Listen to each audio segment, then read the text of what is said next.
Steps to creating a monthly budget. You'll need a budget if you want to keep track of your finances and achieve your financial goals. A personal or household budget is a list of your income and expenditures for a certain time span, usually 1 month.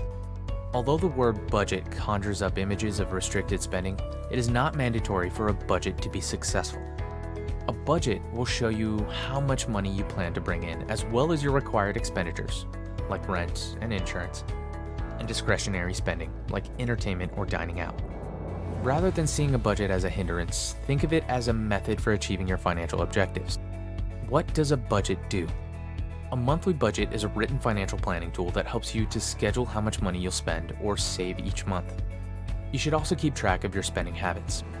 Making a budget does not sound like the most enjoyable thing, and it is for some, but it is an integral part of keeping your financial house in order. Since budgets are based on balance, this is the case. Spending less in one sector allows you to spend more in another. Save for a big purchase, create a rainy day fund, raise your savings, or invest in wealth building. A budget can only succeed if you are completely realistic about your income and expenditures. You must be able to work with comprehensive and reliable details about your earning and spending patterns in order to create an efficient budget. Finally, the outcome of your new budget will reveal where your money comes from, how much you have, and where it all goes each month. How to build a budget in 6 easy steps. Find a suitable template to fill the numbers for your expenditures and revenue before you start making a budget. Although you can budget your money with pen and paper, using a monthly budget spreadsheet or a budgeting app is simpler and more effective. These will have defined fields for different categories of income and expenditures, as well as built-in formulas to help you find out your budget surplus or deficit with minimal effort. Number 1, collect all of your financial records. Gather all of your financial statements before you begin, including statements of account, accounts for savings, utility bills from the past few months, pay stubs and W-2s.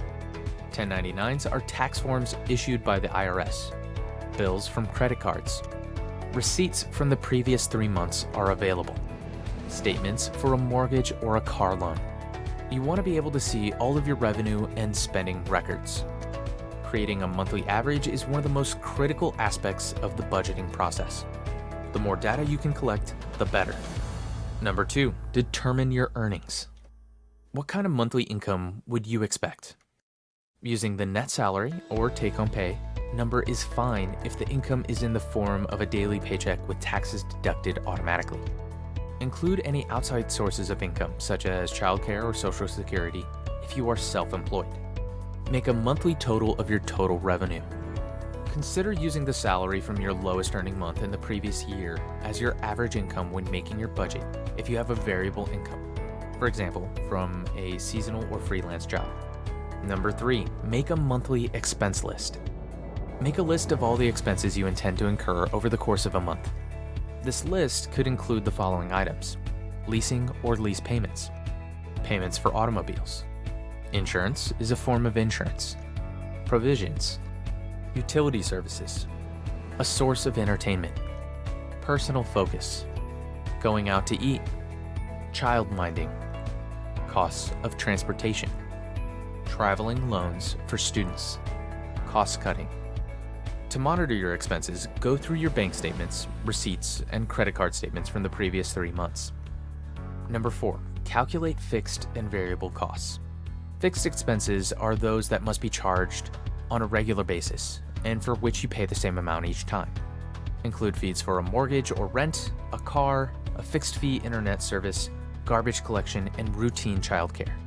Include any other important spending that appears to remain the same from month to month if you pay a regular credit card bill. Include savings and debt reduction as a fixed expenses if you intend to save a certain sum or pay off a set amount of debt each month. Variable expenses are those that vary from month to month. For example, a source of entertainment, going out to eat, gifts. If you don't have an emergency fund, set aside money for surprise expenditures that can arise during the month and throw your budget off track. Beginning with your fixed expenditures, assign a spending value to each group. Then find out how much you'll need to spend on variable expenses per month. If you're not sure how much you pay in each group, look over your credit card or bank statements from the past 2 or 3 months to get an idea. Number 5, add up your monthly earnings and expenses. You're on the right track if your revenue exceeds your expenditures. This extra cash helps you to assign funds to other parts of your budget, such as retirement savings or debt reduction. Try using the 50-30-20 budgeting philosophy if your revenue exceeds your expenditures. In a 50-30-20 budget, needs or necessary expenditures should account for half of your budget. Wants should account for another 30%, and savings and debt repayment should account for the remaining 20%. If your expenditures surpass your revenue, you're overspending and need to make some adjustments. Number 6, make expense adjustments. Find places of your variable spending that you can cut if your expenses are higher than your revenue. Look for ways to save expenses, such as dining out less, or drop a category, such as canceling your gym membership. If your expenses surpass your income, or you have a lot of debt, lowering your variable expenses may not be enough. To balance your budget, you will need to will your fixed expenses and raise your revenue. Aim for a balance in the revenue and cost tables. This fair balance suggests that all of your earnings have been paid for and committed to a particular cost or investment target. How to make the most of your budget. You must control and continue to track your expenditures in each category after you've set up your budget, preferably every day of the month. The same spreadsheet or software that you use to create your budget can also be used to keep track of your expenses and revenue. Keeping track of your expenditures during the month can help you prevent overspending and detect excessive or problematic spending trends. Rather than waiting for the end of the month to report your expenses, take a few minutes per day to do so.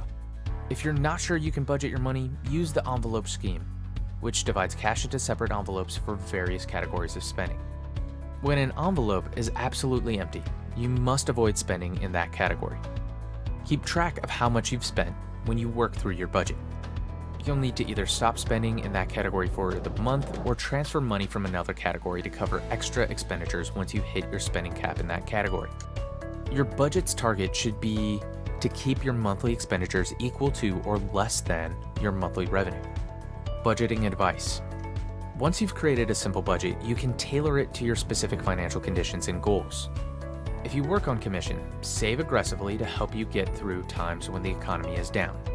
If you have cash flow problems and you only get paid once a month, split your payment into weeks and put the money you plan to spend in the remaining weeks in a different account before you need it. Just use a credit card if you know you'll be able to pay it off at the end of the month.